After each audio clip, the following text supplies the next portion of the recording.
So here's one of the things I like. I like guys that get a little older and they adapt. And your team shoots a ton of threes, and you could have easily said, hey, I'm going to play my defense. I'm going to do what I do. I'm not going to go to threes. And you just went all in on threes. And when was the moment you decided, I got to change my coaching offensively? We've been using more threes, but we have 3 really good shooters this year. So we started out shooting a lot of them. The problem was we were shooting them, but we weren't making them. So, it was a struggle. And then as we got a little longer into the season, guys got healthier. The COVID pauses hurt us a little bit, but we started to make shots. And, you're a lot better coach, Colin, when that ball goes in the basket. We're running the same plays, shooting the same shots, but it's going in the basket. And it's good to be with you, too. I haven't talked to you in a while, and I keep seeing you picking against us, so I think that's a good sign. I think that's a good sign when you pick against us. Hey, your son is a great shooter. Now, he's a better shooter than Dad was. Let's be honest, he shoots the ball better than you did. Yes, absolutely. He's not a better player, but he's getting close. That is funny. So, it's interesting. I grew up college basketball, Syracuse, Georgetown, the Big East, the ACC. The best team I've seen so far in the tournament is little old Gonzaga. Mark Few. He's one of your friends. Oh, yeah. How are they the best team in the country out of Spokane? The best advice I ever gave anybody in coaching was when Mark was, obviously doing very well 5, 6, 7 years ago. And we go on a Nike trip together. And I told him, I said, look, you got one of the best jobs in the country. Don't leave it for what looks like a bigger job. And, Mark figured it out on his own that he had a good job. And now he's actually at a place that will attract a guy like Jalen Suggs, that will attract a big name recruit. And that's not bad. And he can fish out the back door of his house up there, which I've been fishing with him a couple times. Without a doubt, he's the best trout fisherman in college basketball coaching. And it's not even close. By the way, you've played different teams. You just played West Virginia, and Huggins is a hell of a coach, and they trap and they're difficult.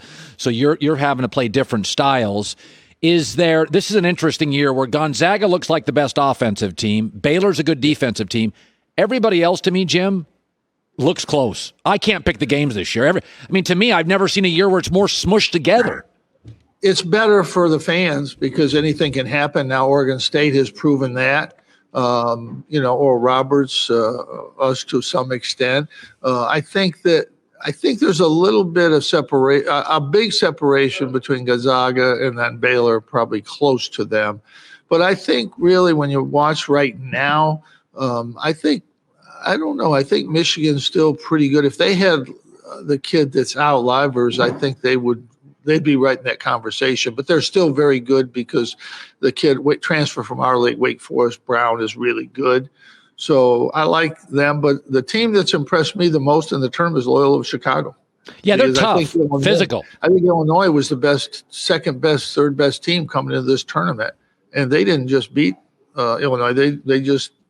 It was an easy game. It was really not much of a contest game for Loyola. So they've been very impressive in this tournament. And obviously Oregon and USC. The West Coast has really stepped up, and anybody that doubted them early in the year, they've been proven wrong. That's the great thing about this tournament.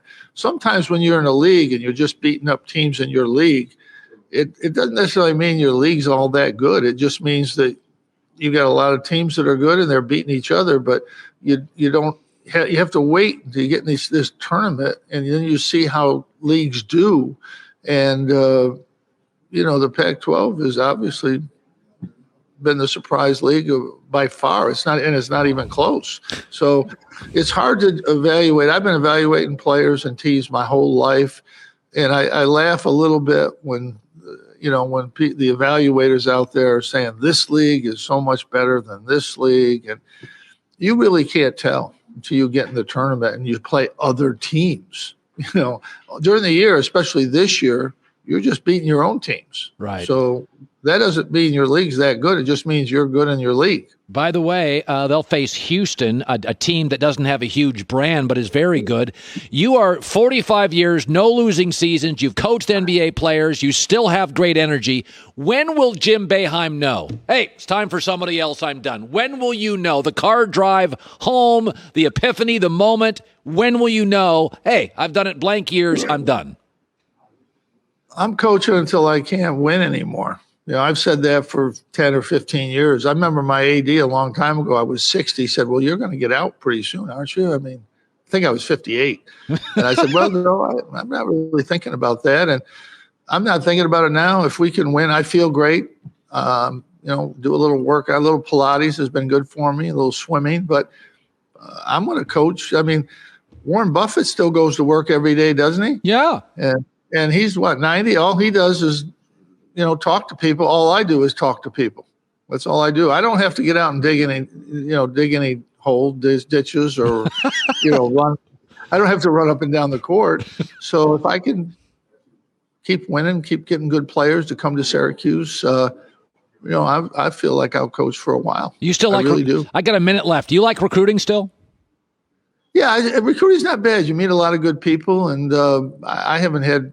You have a couple of bad experiences, but no, overall, I learned a long time ago, if you don't have good players, you won't be in this business very long. So if you don't get out and recruit, you're not going to be in this business very long. Yeah, it's what the late Jerry Tarkanian once told me. He said, everybody complains about recruiting. He goes, go to steak for free and have a couple beers on the university. He's like, it's not that bad. I got to be honest with you. It's not a terrible living. He was a great guy to listen to for advice, the Tark. There's not many like him. I went out to dinner with him in Vegas once. He drove in, parked on the sidewalk in front of the restaurant in Las Vegas.